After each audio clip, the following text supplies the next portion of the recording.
Hello and welcome to another edition of the Knicks Film School Postgame Show, powered by BetUS. My name is Andrew Claudio, a.k.a. GMAC. The New York Knicks defeat the San Antonio Spurs 117-114 in a Christmas Day matinee, potentially even a classic, depending on where that alien's career goes throughout the next however many decades. The Knicks with an incredible, thrilling first game of this 5-game slate for the NBA. They overcome just an otherworldly performance from Victor Wembanyama, and it's showcased, headlined, whatever you want to say Mikal Bridges was. Every single one of his points today was important. What he did on the defensive end was important. They finally win a close game, a game they had to pull out down the stretch, and we'll break it all down. But most importantly, thank you to all of you tuning in to the KFS Christmas Day post-game show. Obviously, happy holidays. Whether it's Christmas, whether it's the first day of Hanukkah, whatever you're celebrating, thank you for taking time out of it to check me out here on the post-game show. This has been a bit of a tradition that I get saddled with the Christmas Day duty. It's something I enjoy doing. Shout out to not having kids. I'm able to do it. But at the same time, it was also really thrilling to do it after this game, where if you want a quick reaction to the game, obviously you're excited about the Knicks win. The story is Mikal Bridges to start from a Knicks perspective. I'll just read a stat line real quick. 41 points on 17 of 25 shooting, 6 of 9 from 3. Also has 4 assists, 2 steals, and 2 blocks. Look, I share part of the hysteria because it wasn't just this platform. Got pulled onto a bit of a national platform with Sam Vecini to talk about what's going on with Mikal Bridges. And I do want to make it clear, I did, in any of my consternation and frustration and worry about how he was playing through the first 20 or so games, I did want to mention it was 20 or so games. And it's almost as if hitting a version of rock bottom, because the Atlanta Hawks game wasn't actually rock bottom, but it was, I think, the lowest point of this early season stretch where the Knicks were still figuring things out. And since then, the Knicks have won 5 games in a row. I believe 5 games in a row. They dropped to 15-10 against the Hawks. And since then, Mikal Bridges has played his best basketball. I think the Knicks have also played their best basketball. But who knew that getting a week and a half off to maybe get in some practices would help? But Mikal has also just turned his play around. He had actually turned it around a little bit before the Hawks game, but really these last 5 games, both on the offensive end and on the defensive end, he's been outstanding. And it really culminated today with what we saw. Look, Wemby was going off, and I'll talk about him in a second, and it seemed like it was bucket for bucket in that fourth quarter, that anytime Wemby hit a 3, Mikal would hit a 3. Anytime Wemby would hit a shot, Mikal would hit a shot.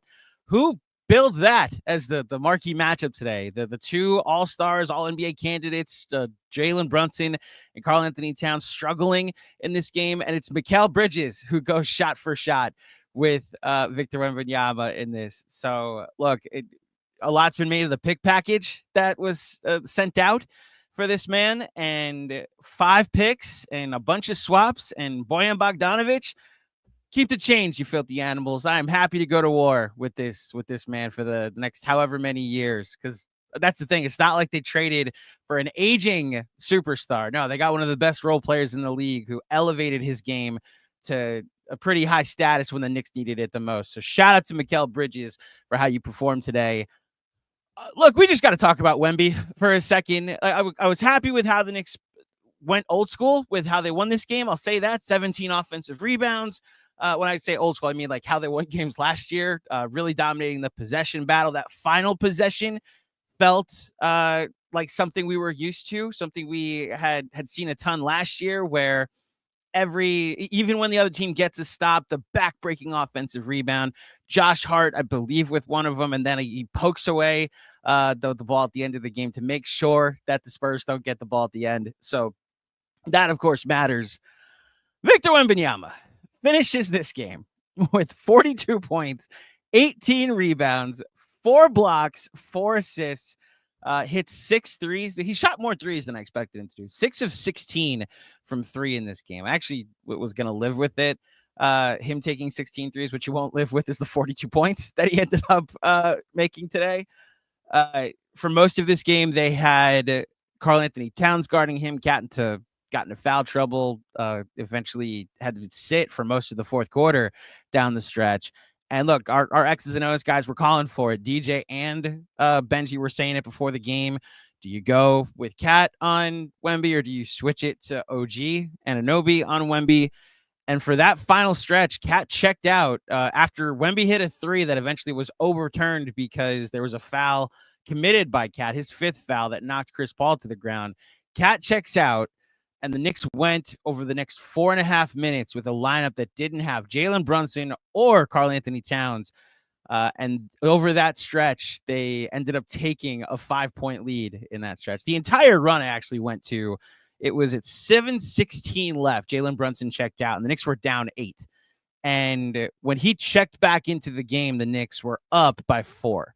So I'll do the math, or someone can do the math for me, but that just is one of the most crucial parts of the game, and potentially one of the most crucial parts of this run that they're on, that they're learning how to win games without their best players performing well. That was huge during this game. So I've stalled it long enough. Victor Wembanyama. So you guys know I'm a movie fan. I think if it's your first time here, I'm big into movies. I say that just, I'm a cinephile. I see as many as I can throughout the course of the year. Not an expert or critic by any means. I just loved going to the movies. And one of my favorite franchises, as awful as it has become, is Jurassic Park. And I don't know how many of you, well, I'm sure a lot of you did, because that movie made so much money, but Jurassic World, the remake or the reboot of the franchise from 2015. So the story of that movie, if I can use an analogy, is that they figured it out how to make this park working and commercialized, and it's like up and running, even though despite in the first 3 movies it failed not once, not twice, on 2 different islands. But then they brought dinosaurs back to California, and that was a national, potentially even international disaster and tragedy.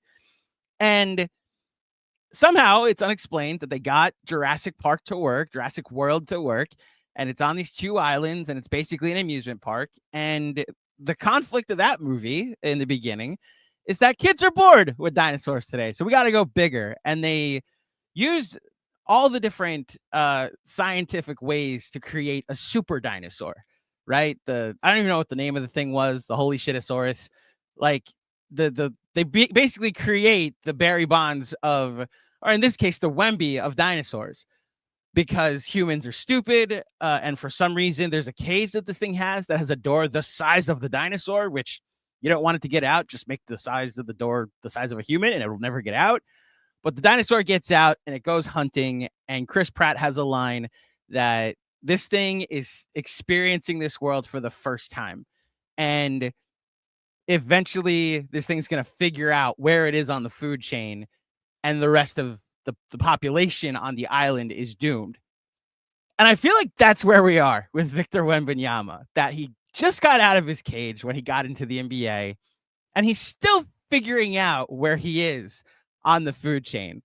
And at a certain point, it's just going to be game over for the rest of the population in the league, which is why it's probably good the Knicks got this win, because who knows how many wins against Victor Wembanyama there are going to be over the course of his career. He was sensational. You saw in a season high 40 minutes, you saw just how impactful, to borrow XJ's word, he was. The Knicks, it almost seemed like when they knew he was at the rim, okay, this is the time to take a 3.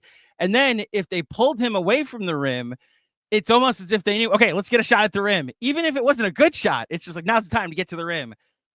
He was all over the floor. That goaltend that got reversed because the ball was technically still going up, where he blocks it at the top of the box on the backboard. There's going to be a portion of his career where he's like the 2017 Warriors, not as like the team, but he's just that unstoppable. And my goodness, that was just an insane performance. And I'm glad the Knicks got the win despite that insane performance. The guy was +7 in a game that the team lost by 3. So we'll see what happens with his career. I project big things, obviously. As far as the rest of the game is concerned, interesting Brunson game. As I mentioned, checks out of the game with about 7.5 minutes left. The Knicks go on a bit of a run without him.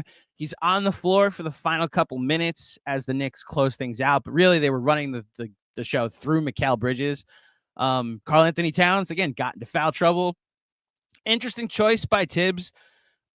I think this is one of the toughest things for coaches. You're kind of seeing it right now in Minnesota when your quote unquote best players don't have it, but you feel obligated to put them back in the game to figure it out because they're quote unquote your best players. And the hierarchy of the NBA, well, if your team trusts the coach, and more importantly, if that best player trusts the coach, he can make a decision like today where Cat barely plays over the final 6.5 minutes because he's in foul trouble and because the guy who came in for him, Precious Achiuwa, was doing so much better than him guarding Wemby. That was just an impressive final 6.5 minutes by a team that didn't play most of those minutes without their two best players, without Brunson and without Cat. Anunoby, I thought that switch of putting him onto Wemby, those 3 possessions, I thought that were very key in getting stops, but specifically from Anunoby. Deuce McBride only hit 2 shots today, but both of those threes he hit felt pretty big. He had a 3 during the final 5 minutes in clutch time that felt big. And then the first 3 he hit was it only made it like, I believe it cut a lead in half or whatever, but the Knicks started 1 of 14 from 3, and then Deuce hit a 3. And it was, okay, like they're 2 of 15. Like we've seen them go in. They're 1 for their last 1. And then the Knicks, after starting 4 of 21 from 3 in the first half, finished 9 of 18 in the second half. Just a solid win. I'm curious to hear what the status update from Campaign is. Campaign only played 5 minutes, got hurt on 1 play, and then checked out and never came back in. The Knicks already played 8 guys today. We'll see if this shortens the rotation anymore. Ironically, on a day where they only really played 7 guys, only 1 guy played over 40 minutes. So anybody minutes policing, it was just Mikal Bridges, who played 43 minutes, was a +8 in those minutes over the course of the game. Josh Hart, I thought he did all the Josh Hart things, 12, 12, and 6. The 3 he hit, they were down 102-97. Defense left him wide open. A very tired defense, too, I'll say. Left him wide open, and he still got the hit a 3. And then, again, it forced a timeout. And then that's the thing about Josh Hart. He seems to always, despite the game plan being let him shoot, he seems to always hit the 3, the biggest 3 you need, when teams are letting him shoot. So good job by him. And then look, just as a big picture thing to wrap up, because I don't think there's anybody else to talk about. OG Anunoby started off missing shots, hit some big 3s in the second half, only finished with 8 points, but I thought his defense was outstanding, especially on Wemby down the stretch. Big picture. Look, I went into the season curious, especially when you make a pretty seismic trade 2 days before training camp. And at times when they've had to figure it out, it's looked bad. And I share in the emotional swings of remembering how much we admired last season, and the burden of expectations can create some real down points when this team loses. And I was really happy that we saw them pull out a W with a combination of what is working this year and what worked last year. Them really having to fight this one out, especially down the stretch, seemed important.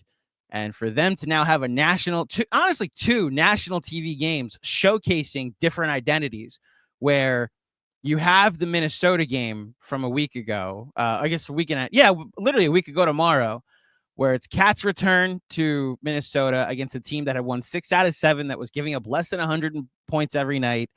And in one night, they embarrassed the Wolves, have sent them into a bit of a tailspin. And the story is them taking down a top 5 defense with 133 points, showcasing a very elite offense.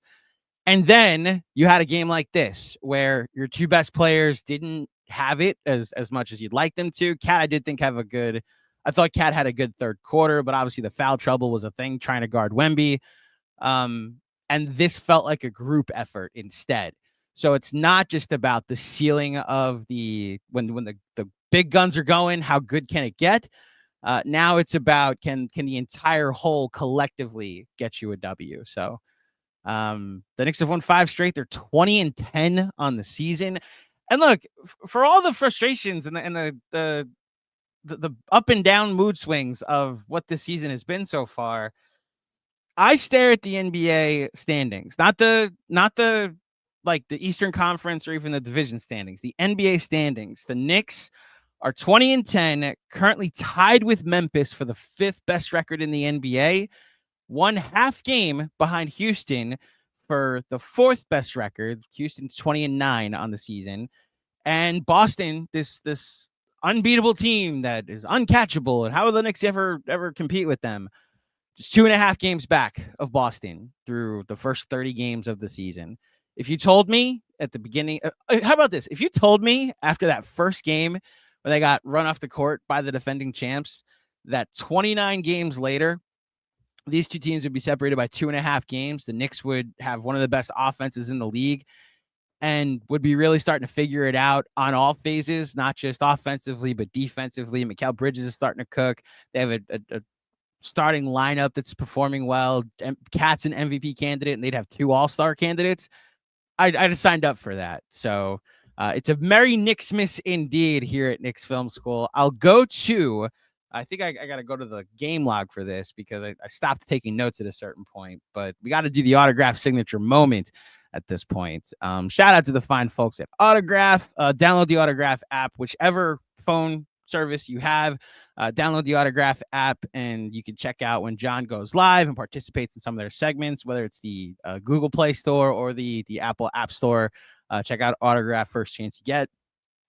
I got to be honest, my signature moment, it's either one of the Mikal Bridges heat checks, one of the fadeaways that he hit down the 4th quarter, or it's the final possession of the game where the Knicks had the ball for the final. Let me double check this. The Knicks had the ball after Chris Paul made a 3. Knicks called timeout with 38 seconds left. And let's see.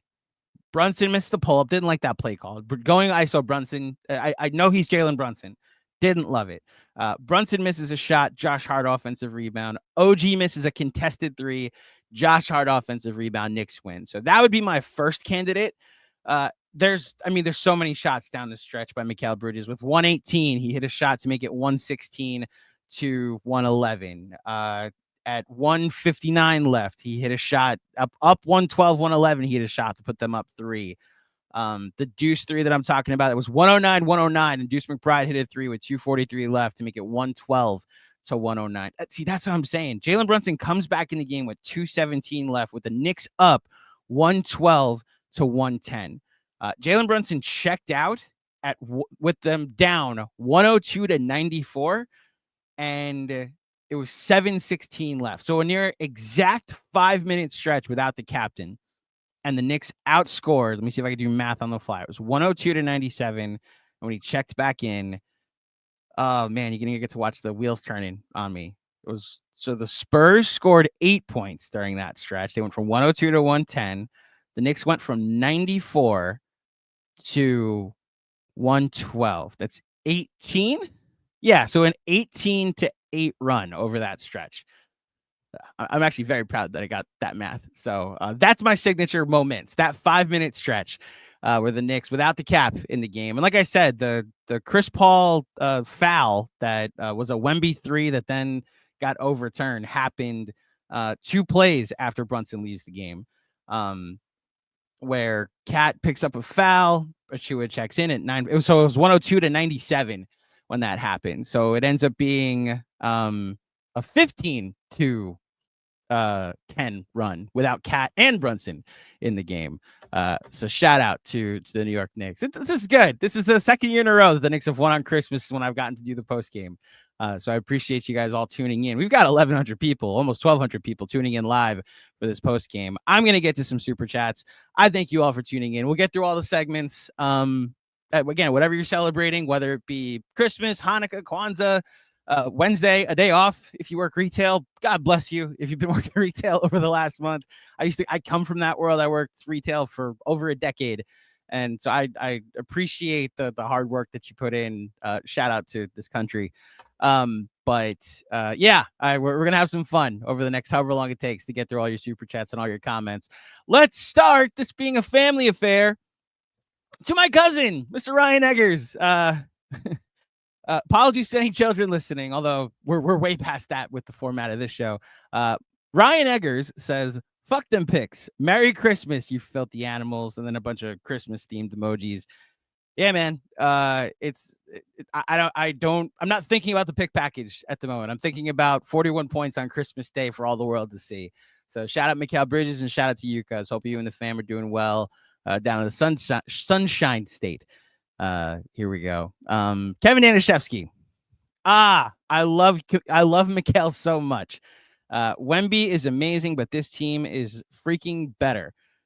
JB was off cat and foul trouble, and we still win. Heart with the heart. Yeah, that's the formula for this team. At least it was the formula today. Huge victory with especially Mikal Bridges. Just you feel for these guys on a personal level. We don't know them, obviously, but like Josh even spoke to it. Like it's just got to take some time. Just stay offline. You know, you're eventually going to figure it out. We know in this locker room who you are, what you can do. And he got to showcase it today in a win that the Knicks wanted, obviously, and he got to do it in 43 minutes that he was on the court. So shout out to Mikal Bridges and shout out to Kevin, the one who for years said the Knicks and the Nets would be able to make a trade like that. So shout out to you, Kev. Merry Christmas. Busy. Wonder where this is going. That's right. We got to call him busy because it's busy and then in quote busy. So busy. I don't know how many years this is going to happen. Mikal is the latest to learn. Okay. Busy never uses punctuation, so I gotta find it real quick. I don't know how many years this is going to happen. Period. Mikal is the latest. Period. To learn all you the latest to learn. Okay, so teach all you impatient people is teach and learn. Gotcha. Mikal is the latest to learn all you impatient people to allow the season to develop. Busy, you're 100% right. I got no notes. I'm guilty of it too. I'm not a journalist or anyone that could ever be said to have sources. I will just say from talking to some people that I feel know enough, this wasn't just like an us thing. Like there were people behind the scenes very concerned about what the Knicks traded for and what this is. And obviously the message was still give it time. The conversation I had yesterday with Matthew Tynan, like it just has to work once over the next however many years. It doesn't even have to be they win a championship this year. Mikal figures it out this year. I'll say this, they're figuring it out as we speak. Like this isn't a Minnesota situation where this is going to take years for them to figure it out. But look, I'm glad that it's starting to turn the other way. And hopefully anybody that had their concerns or to Busy's point was frustrated or impatient. Hopefully that impatience is starting to go away because bullying works. Just kidding. Please stop bullying professional athletes online. And these guys are at the top 1% of their profession for a reason. They eventually figure it out. So shout out Mikal Bridges and shout out to you, Busy. Hope you're having a good holiday.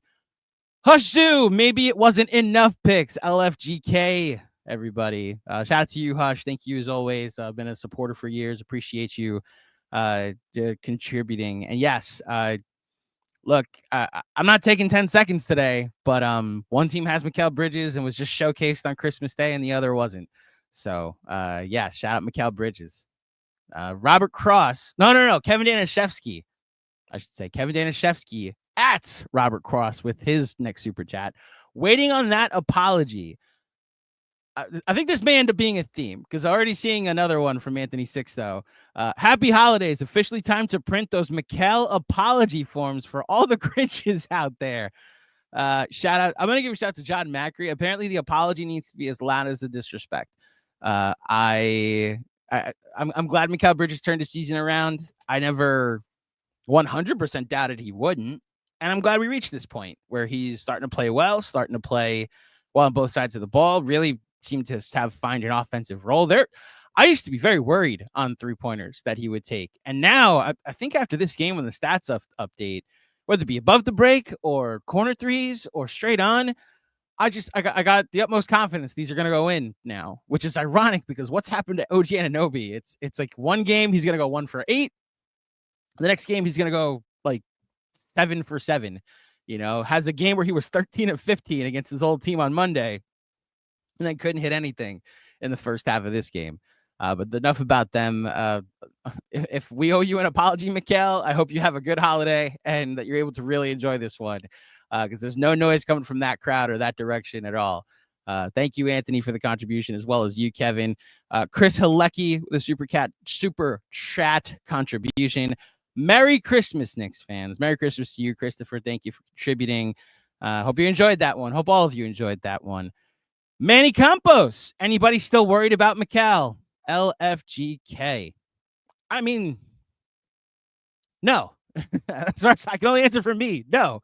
I gotta be. This isn't even a game that got me not worried, because look, the Atlanta game, Mikal had just played a couple of really strong games before that, and the Atlanta game happened. And I got to be honest, that for me, and I think that was the kind of the tone of this is what the tone was over the next day or two before the Orlando game.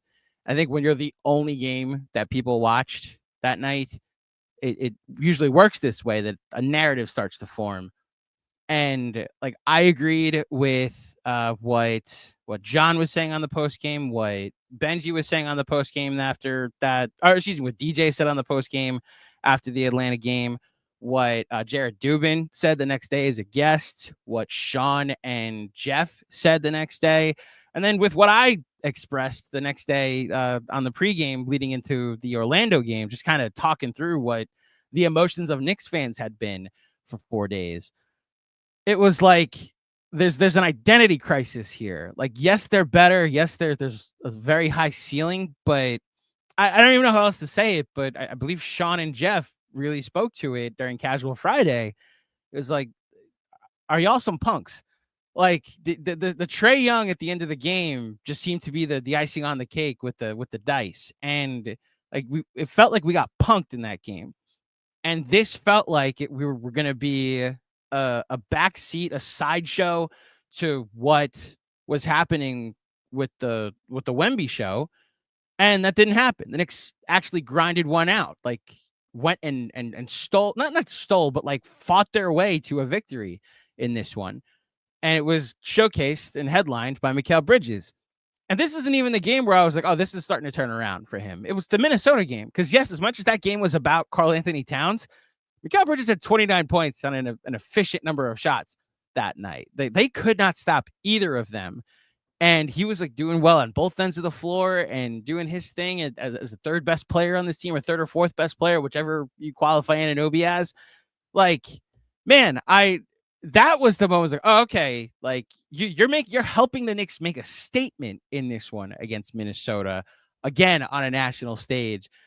If anything, they were the ones doing the punking of the Timberwolves that night. And like I said, who knows what I'm gonna check it now, what the Timberwolves score is now, as they are currently in the first quarter against the Mavericks. Julius Randle, 2 of 3 from the field, including 2 3-pointers, 8 points. Which is tied for the leading scorer for the Timberwolves. So, yeah, I'm not worried about Mikal anymore. And I think it's really that Minnesota game was the first time that it started to be like, oh, I think he's going to be fine. Like, at least I have this to go back on of what it looks like when he's clicking on all cylinders in a game that matters. That Pelicans game where he hit 8 threes, I think 7 of you probably could have beat the Pelicans that night. That's how bad that Pelicans game was. But these last 2 performances between this game on Christmas and that game against the Timberwolves have really started to give me the confidence, and hopefully you as well as you're watching. Thank you, Manny, for the contribution. Here he is, Robert Cross.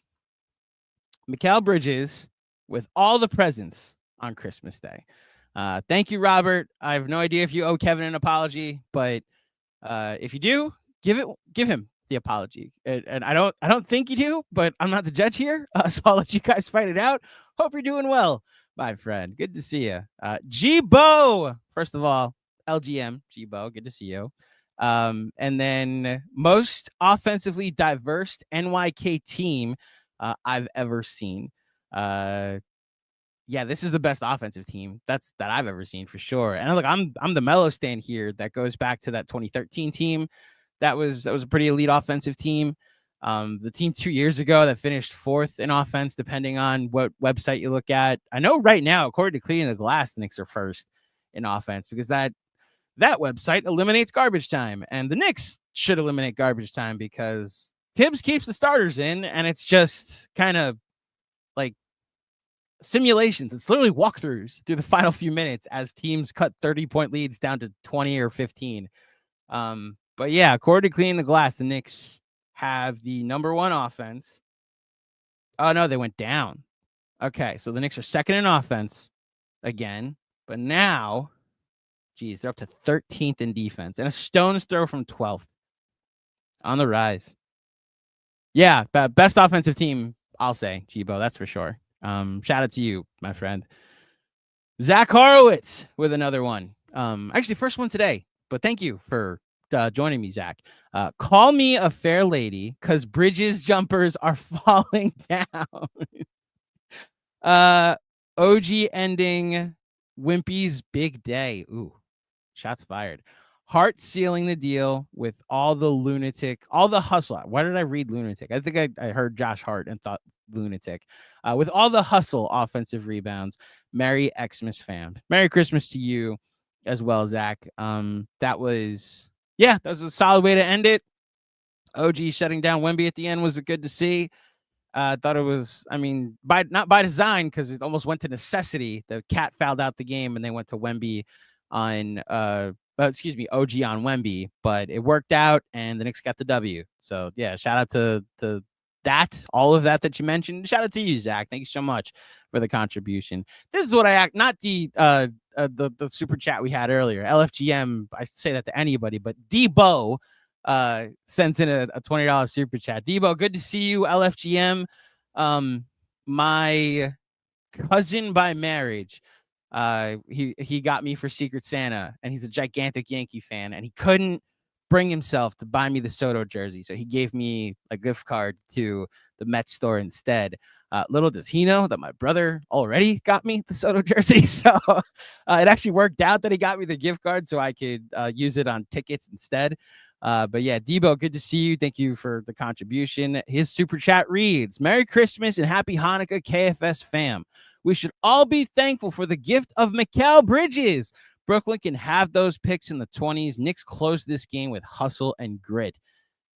I co-sign everything you said, Debo. And I think the biggest thing that I'm going to take away from this game, because the glaring stat line of what Mikal Bridges was, is to your point. Like I mentioned at the top, closing the game, those last 38 seconds, not giving the Spurs another possession, the hustle plays to make sure they don't get the ball back.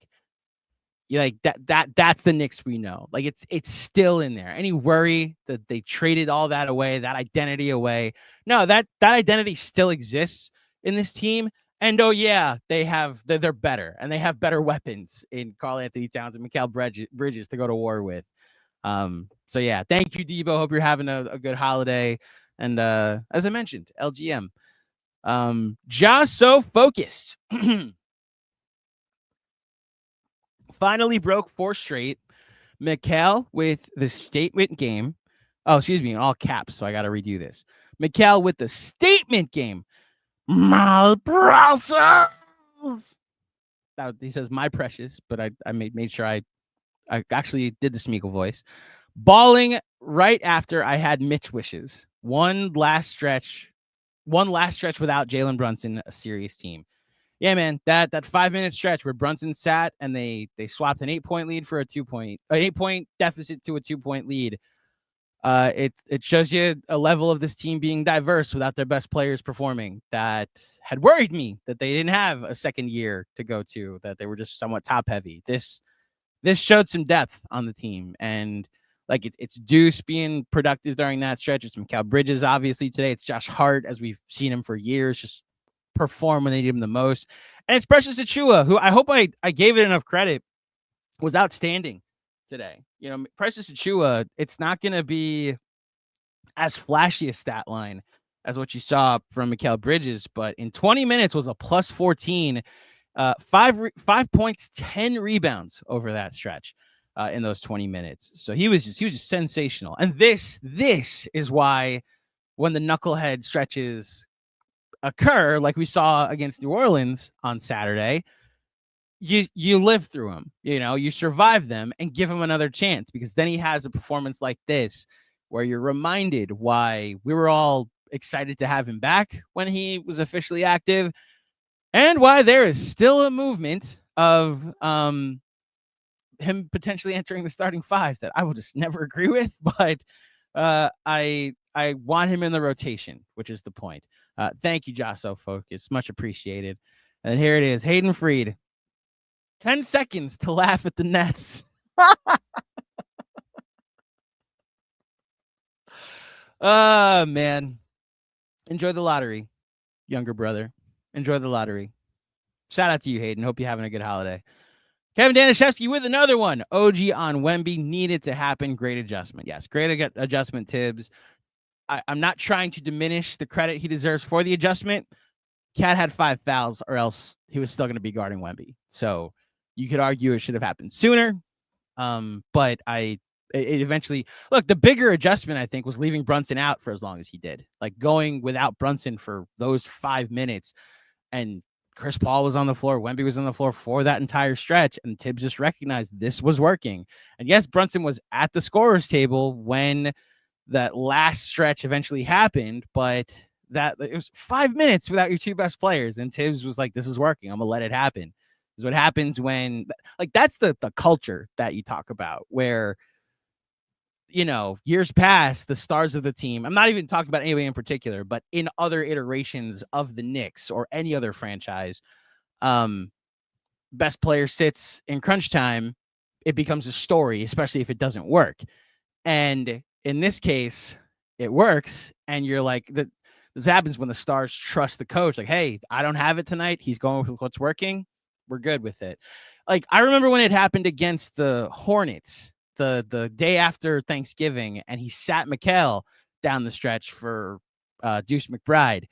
And it was like, it worked because the Knicks came back and won, and that's how bad Mikal was playing.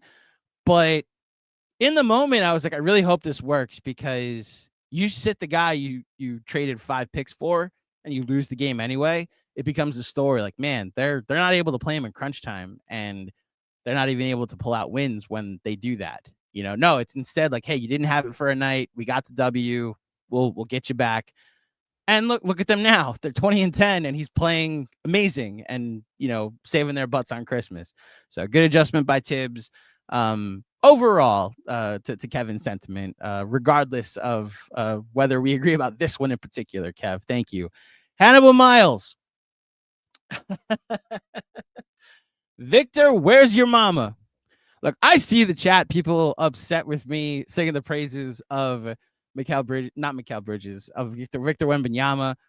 There was a stretch in that third quarter where I was frustrated as a Knicks fan, but just turned into a basketball fan at a certain point. This is going to be insane, his career. Like, I'm too young to know what Kareem or Wilt were, these ungodly performances. And like, he was unstoppable at a certain point. And he's a year and a half into his career, not even a full half. I think it's why the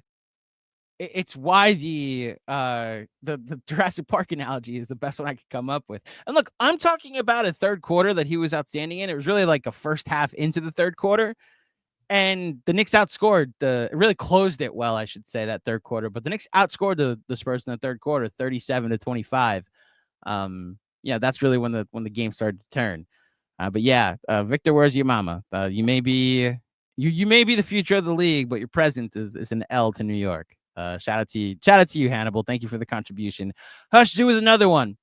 Alongside Mikal, I thought OG was so pivotal. Defended Wemby well and felt like he was hindered his shot. Let me restart this. And felt like he hindered his shots. Glad I can enjoy the rest of the day. Merry Christmas. Yeah, a lot of sports today, which I'm not criticizing sports for not having something on yesterday, but I would have appreciated a game to turn on and potentially watch when I had to spend time with family yesterday. Why did you do that to me? Sports. Let me check. I'm not doing the out-of-town scoreboard yet. I just want to check the football score. Okay, I've checked the football score. Sorry, Sam Vicini.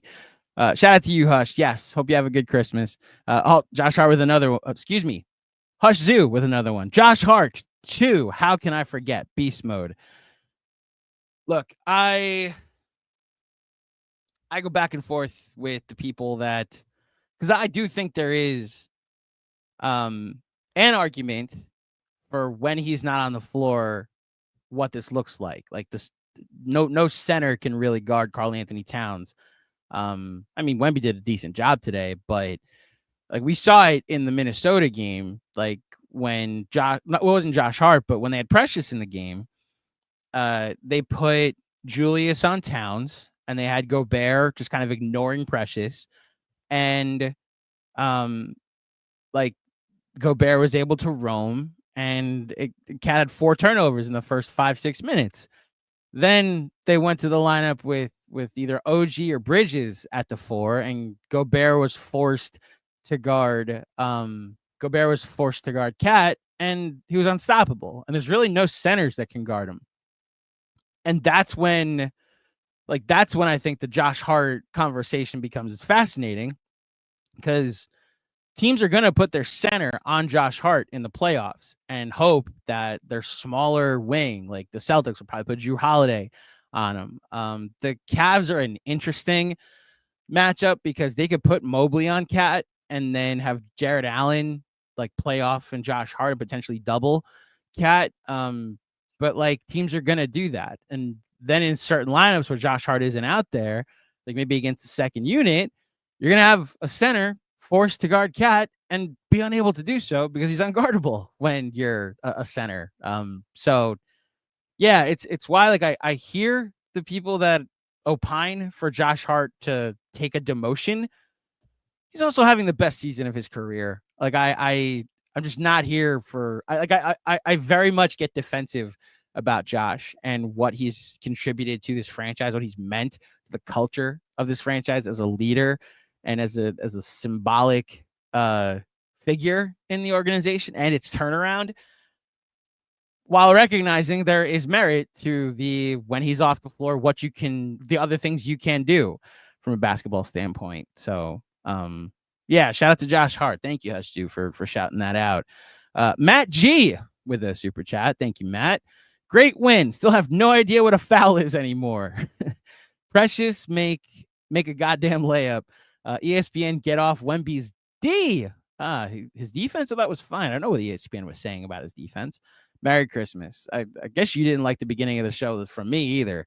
Because look, it's a national broadcast. They're going to talk about the national story, which is the number 1 pick in the draft from a year ago, starting to take an early leap on the season. And look, maybe Precious, you could say, to make a damn layup. Him hitting a corner 3, if he can make those with any type of consistency, look out, because he becomes even more of a weapon, you know? So, yeah, but shout out to you, Matt G. Hope you're having a good holiday. Iceman Sham. I ain't going to say OG is the Wemby stopper, but it felt like everything changed when Tibbs put OG on Wemby. 100%. 100%. Yeah, that stretch when Cat fouled out in particular, because it wasn't just that OG got put on to Wemby, but they had a better defensive player on the floor in the game for that stretch. And they needed to get enough offense from enough places. And when Mikal Bridges has it going the way he did, that was enough. So having not just OG switch onto Wemby, but then Precious in the game. You know, Precious had a big block at the rim. I forget who it was against. It might have been against either Sohan or against Castle. But that stretch, those 6 minutes to end the game were pivotal, Iceman Sham. So I agree and hope you're having a good holiday. Thanks for the contribution. Zach Wasser, what a game. I almost like that ending better than if JB hit a clutch dagger. Ooh, all those offensive boards show the grit we have lacked at times this year. Yeah, I said it earlier, man. Like, it's just, I love the ceiling of this team. I understand, like, when it like the hot girl analogy John has used at points this year, like the sexiness of winning a game because you're not missing is so attractive, and it really gets your juices pumping. There also is something to appreciating the hard work when you have to grind one out, and we saw them grind one out today. So yeah, there's, I would have enjoyed a JB clutch dagger too. I also enjoyed this, Zach. So to your point, either way is a good win. So shout out to Zach. Look, it's always a good bet when the Knicks win on Christmas, and trying to think of the best way to transition here. It's always good to wager for the Knicks to play on Christmas because they've played more than anybody else. And if you bet the Knicks today, you would have won because they didn't cover. And I thought going into this, the Knicks were 9.5 point favorites. I thought the Spurs would be a good cover. But if you took the money line, it would be a good call by you. Because it's also time to talk about a good bet you can make over at BetUS. Shout out to the fine folks at BetUS. Are you looking for a new book this basketball season? BetUS is the answer. They have the fastest payouts in the industry. Use promo code YouTube150 to receive a 150% bonus on your first deposit, as well as a 125% bonus on your next 2 deposits up to $2,000. Fast and easy deposit and withdrawal process. Check out the My BetUS link in the description below. 24-hour, 24/7 personalized service, 365 days, live wagering on all major games. Best betting variety in the business. Get 10% back on your net losses twice a year. And did you know that BetUS can give you your own very own personal account manager? Again, use promo code YouTube150 to receive a 150% bonus on your first deposit, as well as a 125% bonus on your next 2 up to $2,000. Reminder, gambling involves risks. Please only gamble the funds that you can afford to lose. All forms of betting carry financial risk, and it is down to the individual to make bets with or without the assistance of information provided. Okay, let's keep it going with the super chats. Thank you, everybody, again, for tuning in to it's Christmas Day. You're probably with your families, or you're welcome that I'm giving you a debrief from a reprieve, I should say, from your family over this stretch. Jason M, missed the game. I want to say happy holidays, KFS. Happy holidays to you too, Jason. Been a supporter of us for years, both in the Substack and obviously in the super chats. It's great to hear from you, and I hope you have a good holiday as well. Drew P, 20-10, just a great team. Mikal's defense is underrated.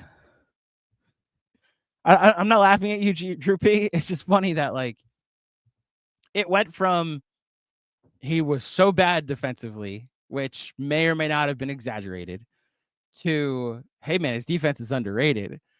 When it's like, no, I think he's just playing up to the level that we've expected him to.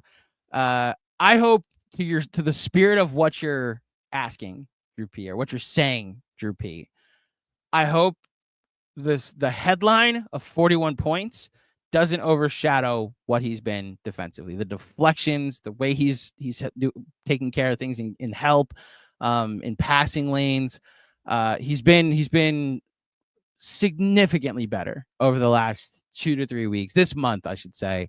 And yeah, there were no glaring, and a lot of it because the Spurs were featuring Wemby for the most part, but there was no glaring. Someone took Mikal Bridges all the way to the rim off the dribble, like in the point of attack today. So, yeah, I co-sign that his defense has been a lot better, and that they're just a great team. Drew P, they're 20-10. Depending on what happens today with Boston, they could be 2 games back of them for the 3rd best record in the NBA. So shout out to you, my friend. Hope you're having a good holiday.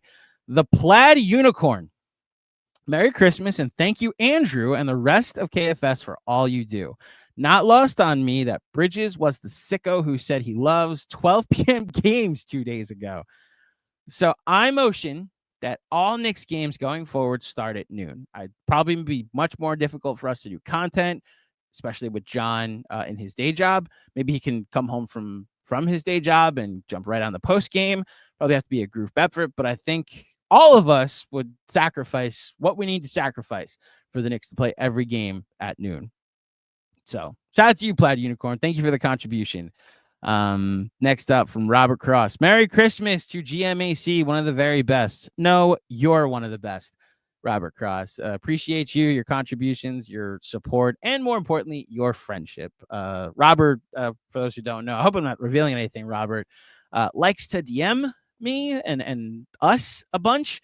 And it's always like something positive and something nice. And Robert, I'll just say this publicly for anybody in the Monroe tier that I haven't been able to email yet. The next town hall is January 2nd. It's the day after New Year's, next Thursday. We're going to do 2 in January. This month kind of got away from us between the Knicks miss party last weekend and just the hustle and bustle of the holidays. But January 2nd will be the next town hall. And I hope to see you there, Robert. It's always good to interact with you there. Next up from Dan Hidalgo. Good luck to your Bills this weekend, by the way, Dan. I don't. So hold on. Good luck to your Bills.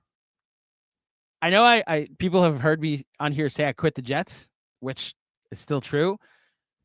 The cousin that got me the Mets gift card yesterday for Secret Santa also got me a Jets winter cap, and he doesn't know that like I've somewhat divorced myself from that franchise. But even in the moment, I was like, yeah, I kind of still have to acknowledge that the first 36 years of my life I'm a diehard Jets fan. So yeah, even as a Jets fan, I will say good luck to your Bills this weekend, Dan. This season is becoming one of those ones where if you don't win this year, I don't know if you're ever gonna, but they look outstanding, and we'll see if they can take advantage and close it out. I should read your super chat. 5 firsts to swap in a second rounder. What a steal! Don't forget about Bogey. Bojan Bogdanovic went out in that deal as well, so that might actually put it over the top. Yeah, I'm not sweating those picks or that pick package at all. Dan Hidalgo, thank you for the contribution. And again, hope you have a good holiday, my friend. Will Oliver. Good to see you, Will. Hope you're having a good holiday. Mikal Nixmas. Now let's all celebrate. What a W. Love the puns. I appreciate a good pun. Merry Nixmas is staring right at us. But Mikal Nixmas is good enough for me, Will. Good to see you. Hope you're able to make it to another watch party. It was good to meet you last season. But Will, good to hear from you. Hope you're having a good day. There we go. My partner, my nemesis in all things baseball, Armand Berdnage, survived the worst game as a Knick from JB. Cat needs to stop the silly fouls. Hold on. Okay. Armand also says, not enough draft picks. OG with a huge defense on Wemby. Heart being heart. LFGK. Armand, I love you. I love our interactions. The first 2 things here being negative comments after a thrilling Knicks win. We got to talk about this. We got to talk to your therapist. We got to talk to our therapist. Rejoice in the jubilation of your team coming away with the W. And then we can get to the criticisms of JB and Cat, who, yes, JB had a poor game today. I'd argue it wasn't even close to his worst game as a Knick. And then Cat with the silly fouls. They come with the territory, which is, if you love Tibbs, you got to live with the overplaying of players. If you love Cat, you got to live with the fact that, like clockwork, he will have 3 fouls at halftime and probably have 5 in the fourth quarter, and you're going to have to sweat it out. Armand, love you, buddy. Hope you're having a good holiday. And, LGM, hope you got a Max Free jersey today. Hush Zoo. As a B-ball fan, this new Spurs dynasty. As a B-ball fan, this is the new Spurs dynasty. Fun time. Man. You heard it. Hopefully, those of you who listened to the pregame pod I did, Like they recognize the plan of attack here is like invest in sports medicine, keep him as healthy as possible. They're putting a research facility in the practice facility, like a scientific research facility. Their entire organizational focus is how can we keep him on the court as often as possible for the next 15 years. I'd be shocked if this isn't multiple MVPs, multiple championships. I just hope the Knicks have a few here and there spread apart, or maybe even at his expense over that stretch. But yeah, this Spurs did it again. They tanked the right year and got the guy as he entered the draft. Hush, good to hear from you. Thank you for the contributions today. Next up from I Am AK Legend. Shout out to you, I Am AK Legend. That's a Knicks game. Yes, it was. Mikal Bridges, you have arrived in all caps. Love number 11 with the heart and hustle in the final seconds. Brunson with the heart and hustle. Love number 11 with the heart and hustle in the final seconds. I guess, yeah. It was a team effort. It was mostly Josh Hart, but yeah, love the heart and hustle in the final seconds. Great way to start the day. Merry Knicks Film School. Merry Knicks to you. I Am AK Legend. I hope you're having a good holiday. Hope you and your family are doing well, and hope you're having a great day after a thrilling Knicks win. Next up from the homie, Sean with a W. Sean, I did respond to your text. Never mind. I was going to say, I'm sorry I haven't responded to your text yet. It's been a couple days, Sean. Monday was my first Christmas. Yesterday was my second Christmas. Today is Christmas Day and technically a work day. So when I've been able to reply to people and not been able to reply to people has been back and forth. Sean, good to hear from you. Merry Christmas, my friend. He says, F them picks. Merry Christmas, you filthy animals. Yeah, it's good to feel this, that especially after the first 2.5 months of, did we give up too many? Giannis might be available soon. No, we're good. We got Mikal Bridges. We'll this will play, like we'll be fine with where things are. Thank you, Sean. Much appreciated. Sam Garcia was in the building today with my dad. What a game. I'm so glad you and Ray got to be there, Sam. Sincerely, that's awesome to hear. Thank God Wemby plays in the West. 100%. Did the Nets get enough picks for Mikal Bridges? Apparently not. Stupid GM Sean Marks should have asked for more. Should have asked for Deuce. Should have asked for Dante. Apparently he was available. Such a stupid trade you made, only getting 5 first-round picks from Mikal Bridges. Sam and the Garcia clan, your mom, your sister, your cousin, your toaster, your microwave, your butler, I miss all the Sam Garcias. Like all the Sam Garcia's things that used to super chat in here. I hope they can make a comeback in the future. But shout out to the Garcia clan. It is much appreciated. Your involvement in this community, and as soon as you get off break, especially this summer when things will be happening over in Flushing, Queens, that we'll be able to enjoy as well. Hopefully, we can enjoy those things together. Hope you and the family have a good holiday, Sam. Good to hear from you. Fitness with Julian. Merry Christmas, Andrew, and to the rest of the KFS fam. Keep the change, you filthy animals. The picks were worth it. Julian, you and I have been interacting online forever, and it's good to see you on the super chats today for the contribution. Appreciate the contribution. Hope you and the fitness crew and your thriving business with Fitness with Julian are thriving throughout this holiday. And yeah, it's great to hear from you. And always love the keep the change, you filthy animals is just so perfect. A motto for what to say to the Nets today after a win like that. Shout out to you, Julian.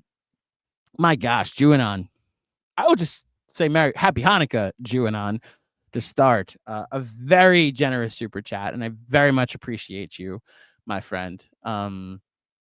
It starts off, Merry Christmas, KFS from the Juanon family. One of the staples of the KFS family is you, Juanon, which is, again, a weird sentence to say. I know your real name, but it's good. It's always good to see you. And then when the Stephen A. Smith Joker makeup pops up on our screen, it's always good to hear from you, my man.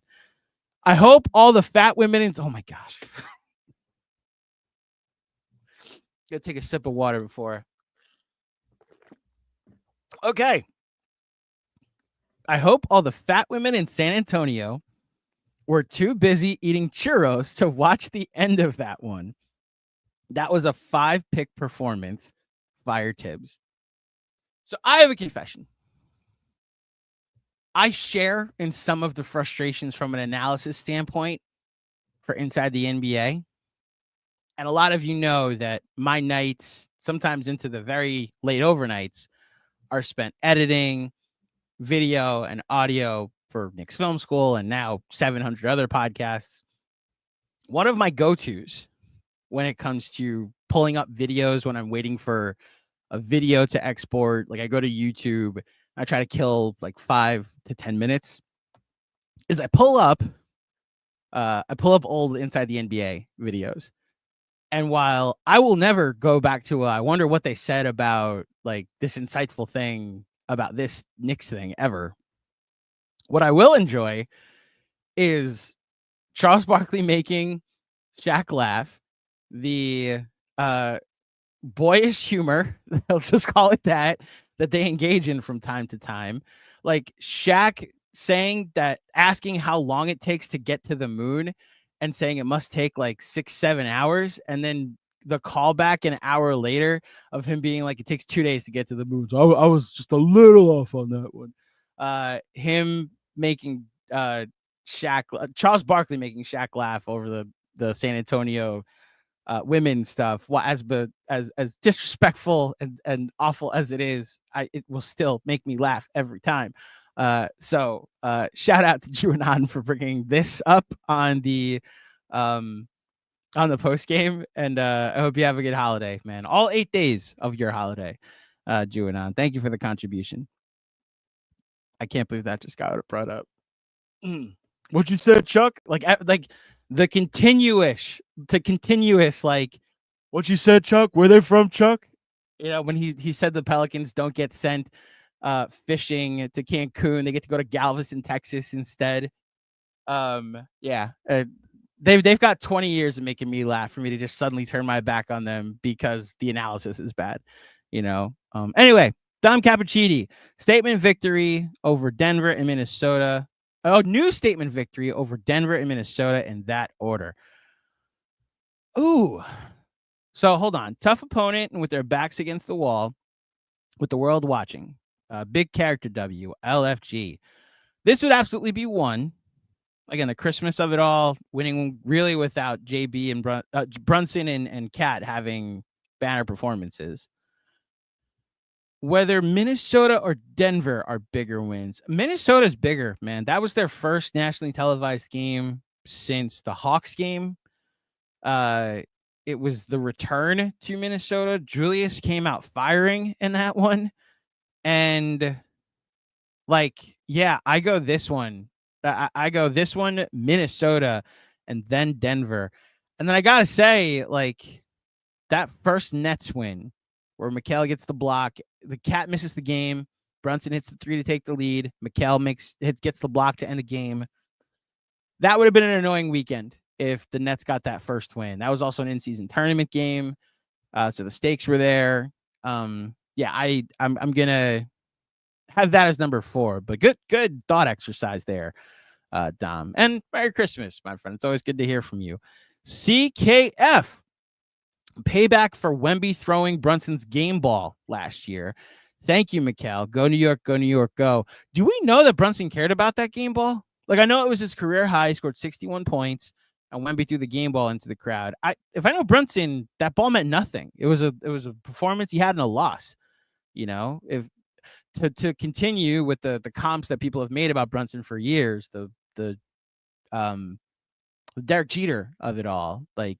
Derek Jeter goes 5 for 5 and the Yankees lose. He wants to hear nothing about his 5 good at bats. Like, he cares about winning.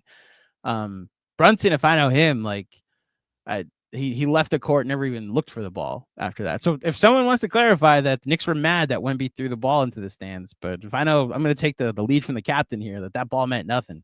So shout out to you, CKF. Thank you for the contribution. Javier Montalvo, GMAC. God bless to you and your family. when will we get Jesus Christ? When will we get a GMAC junior? Is my mom is this my mom's alias? Is this my family putting me up to this? Is this my mother-in-law learning how to super chat? Merry Christmas, Happy Hanukkah, Happy Kwanzaa, peace and love to you all. LGK and LGM. No real pivot from that question, Javier. Thank you for the curiosity. And I'll tell you this, when I know, you guys will probably know because my life is on the internet. Thank you for the question. I'll consult the person who is more in charge of that than I am, Mrs. Claudio, because my part of my contributions to that process are very minimal compared to what she would have to potentially do to create a GMAC junior.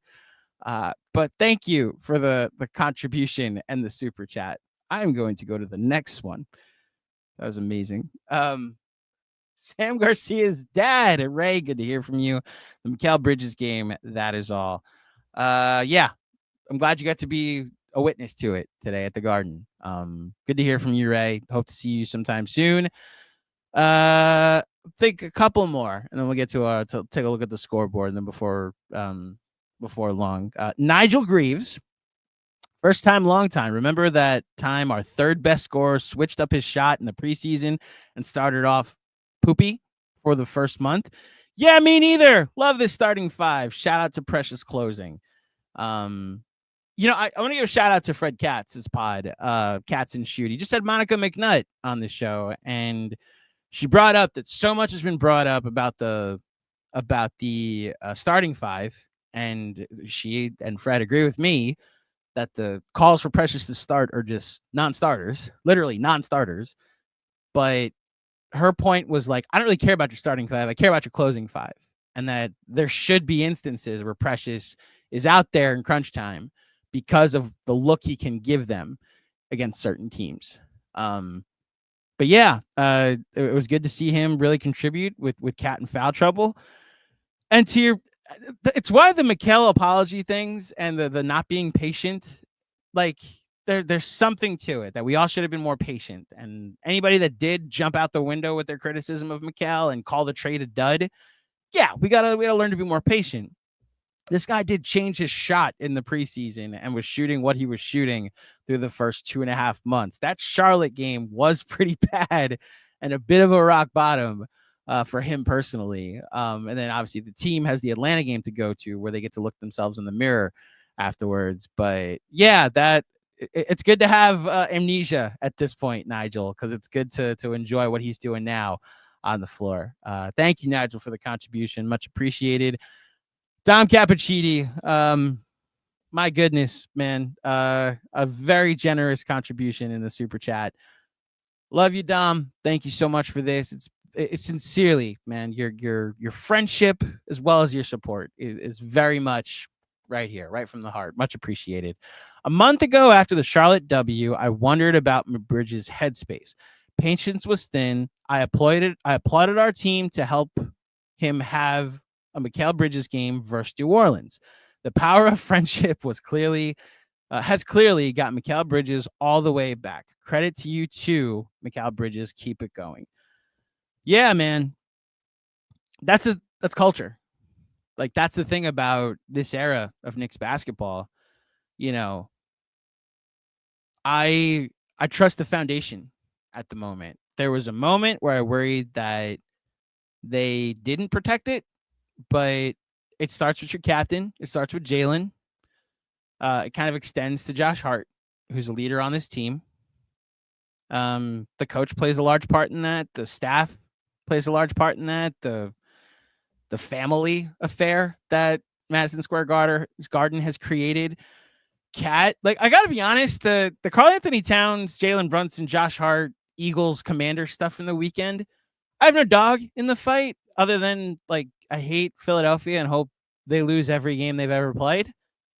But that was so cool just to have a side seat to them talking shit to each other about sports. Like, that's some of the most camaraderie that I have in my life are the friends that I talk shit to. Like Yankee fans watching, yeah, I can be an ass sometimes about the fact that Juan Soto chose the New York Mets over the New York Yankees. I don't know if you guys missed that. $765 million over the next 15 years.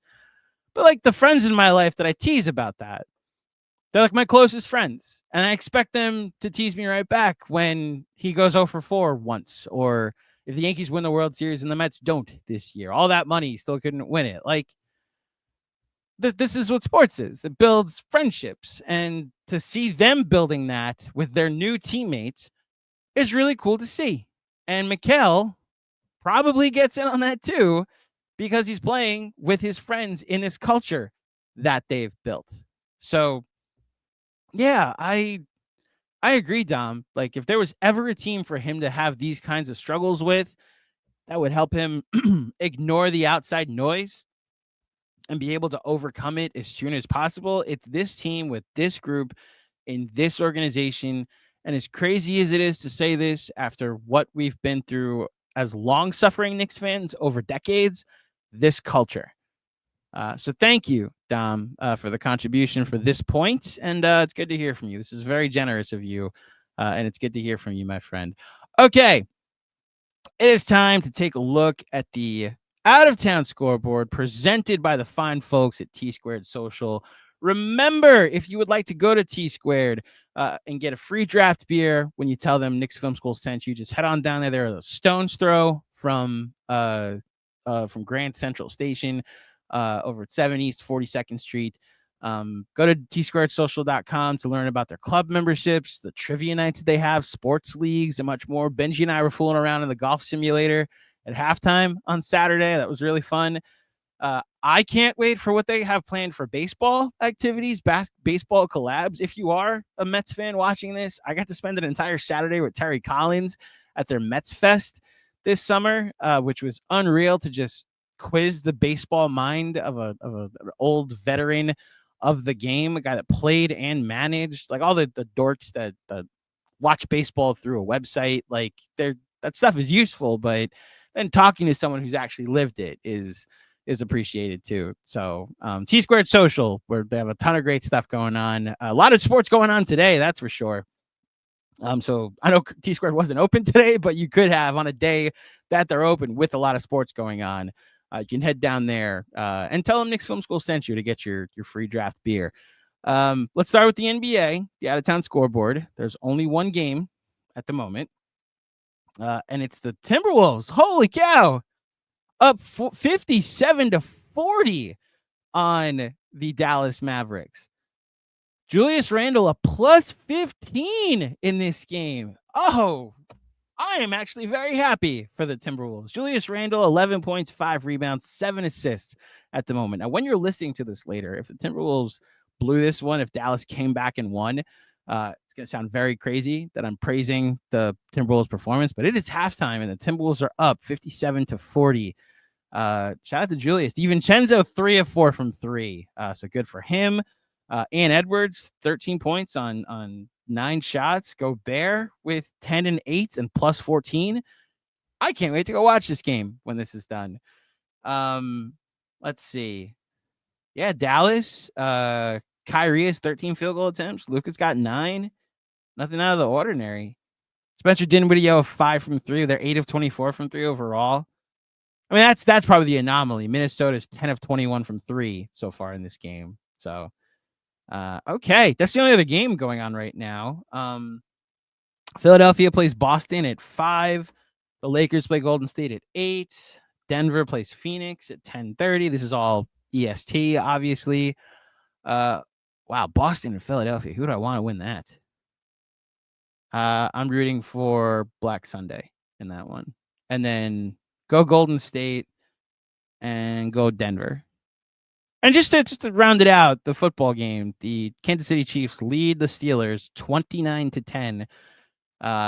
Good day for you, Sean, with a W, who I see has a super chat waiting.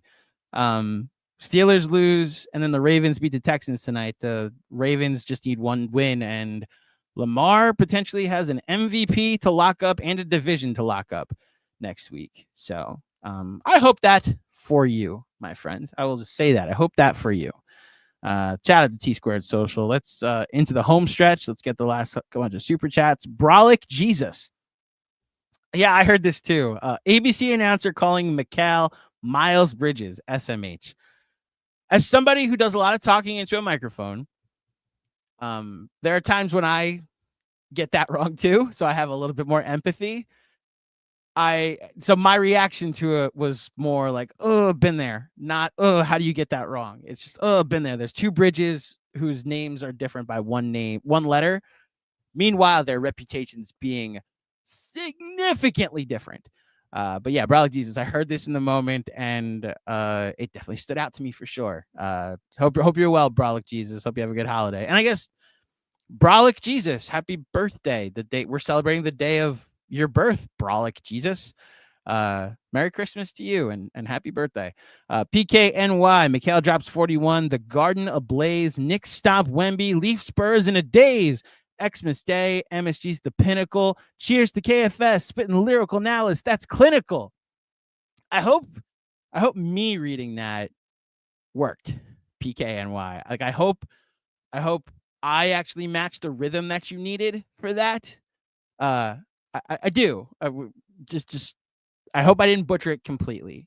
You know, my biracial bona fides are out there, so I've tried to rise to the occasion when necessary, but I recognize that I could also swing and miss sometimes. So PKNY, thank you for the contribution. Very generous contribution. And hope you're having a good holiday. And for the spitting of hot fire that you just caused me to do. Kevin Danishevsky with another one. Unreal that Sohan was 3 of 3 from threes. So annoying at the moment. So let's just do this real quick. Let's look at what Jeremy Sohan was from 3 on the season coming into this game. So Jeremy Sohan, I believe he's in his 3rd season with the San Antonio Spurs, maybe his 4th season. Jeremy Sohan this year. You know, I went to go click on him, and Victor Wembanyama popped up. It's almost as if ESPN wants me to always go to that page. Jeremy Sohan this year, my goodness. Jeremy Sohan this year was shooting 18% on three-pointers coming into this game. On the season overall, he was 40. Oh, shoot. He was 5 of 27 from 3. And he went 3 of 3 at one point. Insane that it happened against the Knicks. Insane. And the Knicks started 1 of 14 and 4 of 21 from 3. And Jeremy Sohan is, it's like that Wemby game, not Wemby, that Giannis game in the in-season tournament where Giannis hadn't taken a 3 all year, and he went 3 of 3 against the Knicks. And then when the Knicks saw them next, he had hit like 4 threes all season, and it was those 3, and then the one he had hit before. It was like 4 of 27, but it was 3 of 3 against the Knicks. Insane how that continues to happen. And no, it's not a drop coverage thing. It's just the luck of three-point variance sometimes. Kevin with another one. Very 12-13 Warriors. Kevin, I swear I was thinking about this. So very 12-13 Warriors at the Garden versus the Knicks vibes. I was thinking about the Steph Curry game as the Knicks were starting to pull this thing out at the very end. You know, Steph announces himself on Broadway under Mark Jackson still, has 11 threes, 50 plus points in that game. Knicks end up getting the W. Tyson Chandler, I remember, had like 20 plus rebounds that night. But I don't mean this as a knock on Steph. Like, they were clearly going to have to build something to maximize his gravity and potential with like other shooters. Like, creating the attention on Curry matters, but like they needed to get a Clay and then like have otherworldly shooters and defenders around him. Like, the creation of a death lineup really originates with the 2015 Warriors. With Wemby, like, that's why I'm curious to see how his career plays out. Like what does like maximizing people around Wemby looks like? You know, like, what could this be closer to LeBron, where the talent around him doesn't need to be as high as the talent that was around Steph was? Yeah, I did have that same thought, Kevin. I'll say that. I thought about it being nationally televised during a season the Knicks are good, and a bit of an announcement to the league on one of the biggest stages. Good point. The Giannis game winner too felt pretty big. The one that caused Melo, the infamous gif of Melo shaking his head, was pretty significant. But yeah, good call, Kevin. Appreciate the super chat.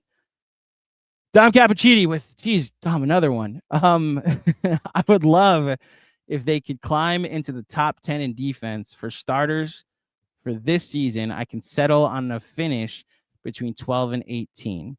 It's enough to feel okay getting back to second or even third round. Our Hart 12-13 squad was, our favorite 12-13 squad was 18th in defense. Just saying.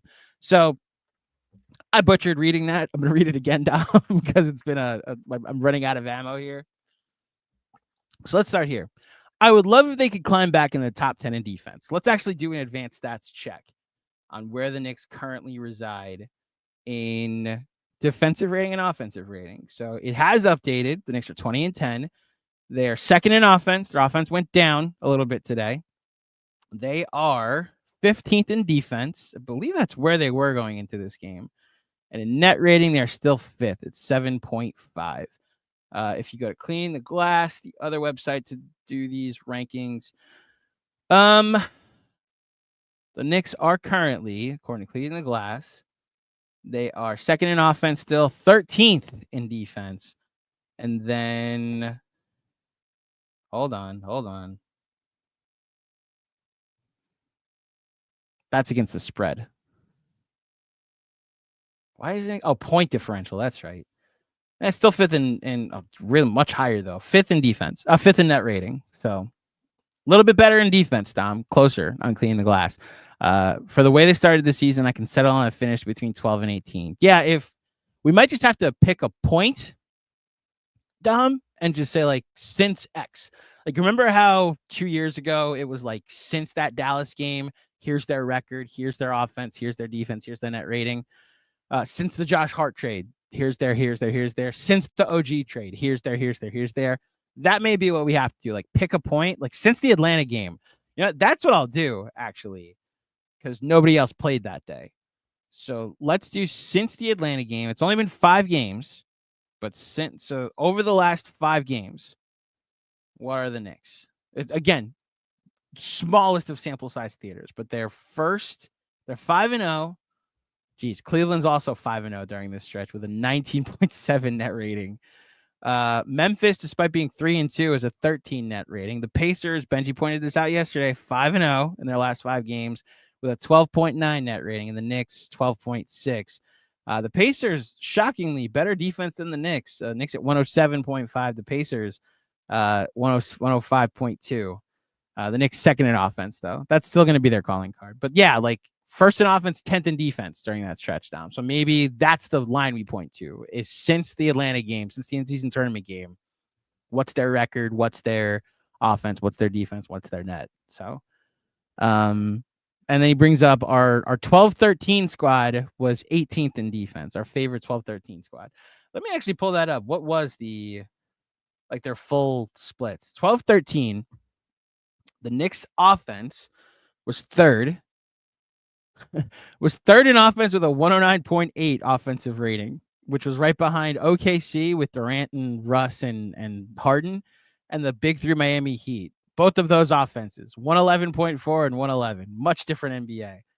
And then 105.4 was the defense that year, which was good for, as you mentioned, Dom, 18th in the NBA. Finished with the 7th best net rating. I'm just want to look at this. The Knicks had a 105.4 defensive rating in 12-13. Different pace, much fewer threes. If they had a 105.4 defensive rating today, they would be tied for second with the Houston Rockets behind only OKC. So there you go. Thank you, Dom. He has another one, and we are hella lot younger than that 12-13 team too. Yes, that team, as much as I love it and defend it, that was built to last a year, if at most 2, with, Tyson Chandler and Kurt Thomas and Jason Kidd and Marcus Camby and Kenyon Martin. And all these guys playing like prominent roles. Now, Camby and Gert Thomas really didn't play much of a role. They were mostly like designated to the bench. Like even Rasheed Wallace, like there's that infamous clip of Woody asking him to come in, like, you want to play? And then he checks in. He like barely played that season. But yeah, this team's much younger, seems to be entering into their prime, and they're going to enter into it all together too. So he's much younger than that team. So there, top 10 can wait until next year if need be. Dom continues. Let's go Knicks and beat Orlando again. Yeah, Orlando on Friday. Interesting Orlando team. Like they keep losing guys, and then they have spirited wins. They lost Mo Wagner. They lost obviously they lost Suggs for a game, although he came back. They lost Franz and Paolo for a while.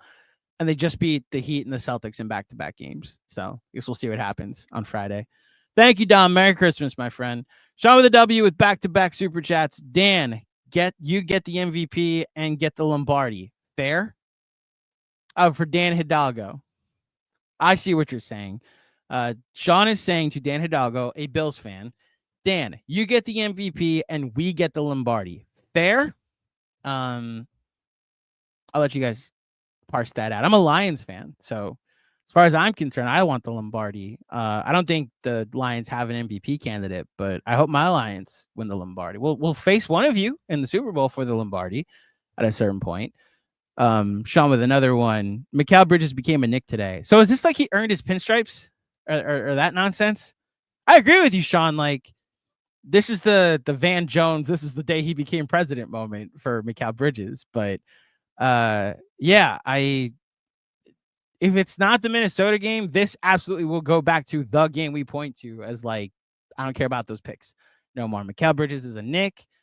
I will point to this anytime he's struggling. Is like, yeah, but remember Christmas, and hopefully that eases some nerves as well. Kevin Danishevsky with another one. Better winning percentage now than at any point last year. Really, Kevin, you're killing it today with the numbers, which I shouldn't expect any less. Better winning percentage than at any point last year. Kevin, you say it in the regular chat. What's their pace now? They're on pace for how many wins? I assume this is like 55, 56 wins now is what they're on pace for. I'll try to get to it before we wrap up because Dom Cappuccini with another one.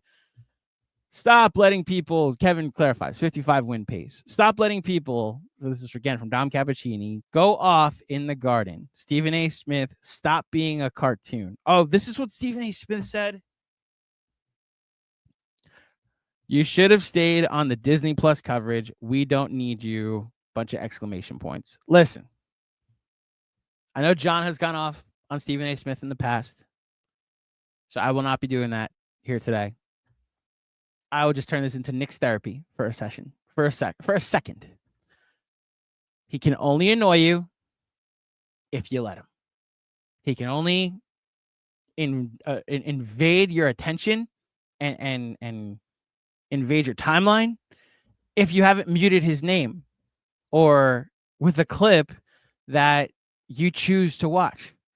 I have not seen a Stephen A. Smith clip in years. I gotta be honest, it's been like a year or two because I've got his name muted. This is just me personally. I've got his account muted. There was a moment where I thought he was in on the joke and understood like this is entertainment and I appreciated it. And then you run into enough people that are like, well, we Knicks need to do this, or Stephen A. Smith will be yelling about them. And it's like, who cares?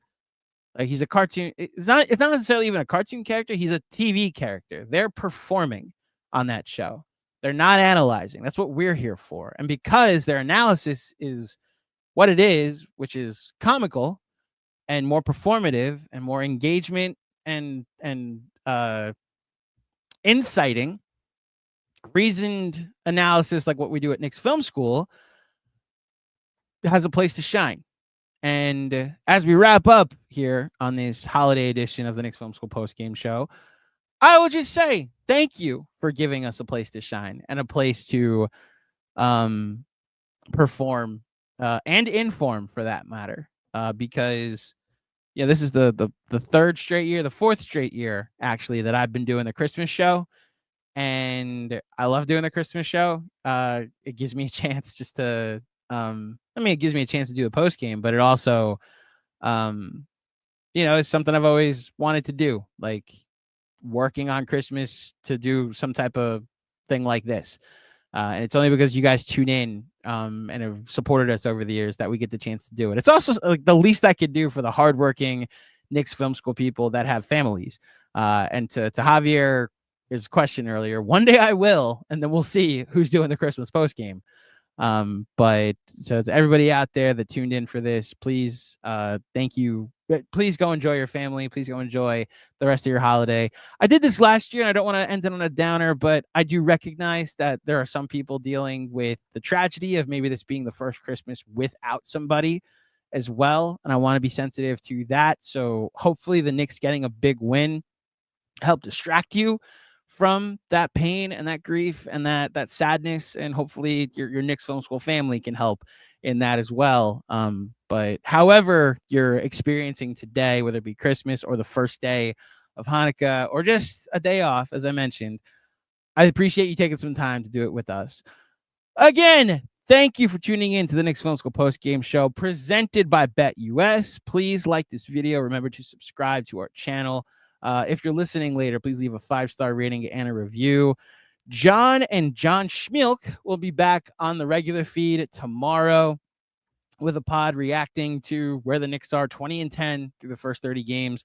I will be back on Friday with a pregame pod at noon before the game against Orlando, and then back to your regularly scheduled programming with a postgame pod with Mr. Macri on Friday night. But until next time, thank you for listening. Thank you for watching. Enjoy the rest of your holiday, and let's go Knicks. I'll speak with you soon.